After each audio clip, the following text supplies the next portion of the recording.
I was out and about every night, never missing a club or pub crawl. I flashed my smokes, I cracked some jokes, I told stories through and tall. I spoke to girls for hours on end and was careful to care and not to offend. I patted their pets, even settled some debts, and I did my best to blend.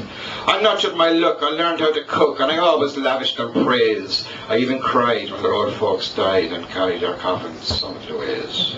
I drove girls home, I lent them my phone, I asked them all to call round for tea, but it was all such a waste. I was nobody's taste. No one would go out with me. But I said to myself, I won't stay on the shelf. I won't let my emotions be bled. If I can't get a date with a feminine mate, then I'll ask myself out instead. So I arranged to meet me at 3:15 to go for a walk and a chat. I showed up on time and I got along fine, and I arranged to meet again after that. I said, here's the deal. I'll go for a meal, and after that, let's just see how I feel. I can stay out till late on the town on my date, or perhaps an early night might appeal. Sometimes I'd hold hands as I strolled on the strand to bring myself in for a beer.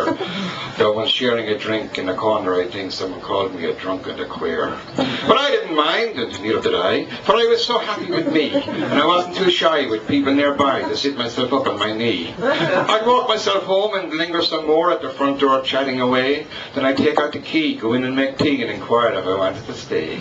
But the aching would start if I wanted to part, for I just didn't want me to go. I'd plead with a smile, oh, please stay a while, for I miss me more than I know. I had so much in common that I could not go wrong in whatever I wanted to do. I shared the same humour and just fruit and the rumour that I shared the same bedroom too. But when I'm not possessive, I was getting obsessive that one day I'd meet someone else, and I feared of the danger that I'd fall for some stranger and break the heart of myself. So in a short while I bought a mobile, and whenever out of town on a trip, it proved very effectual as the affair became textured with every blip, blip, blip, blip, blip. But there was sadness in store as I saw myself more, and I watched it all slipping away. I now knew me so well that I always could tell what I was next going to say. Bedtime became boring, and I'd almost stopped snoring as I lay looking up at the ceiling. It was like I was numb, and I grabbed my own bum, and I knew I was losing my fingers. You know the feeling. The entire situation gave way to frustration, and the outlook grew desperately bleak. There were mood swings and things, and it still makes me cringe that I didn't talk to myself for a week. Then one night, out of spite, I had a big fight, and I remember each hurtful word still. I bought 4 ounces of drink and kicked up a stink when I refused to pay half of the bill.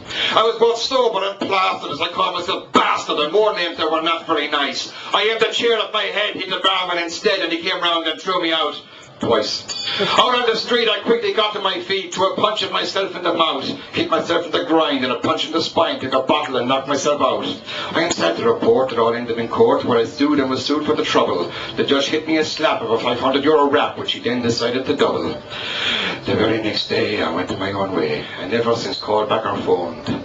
You take a big chance when you embrace a romance, and I'm better off being alone. Thank you.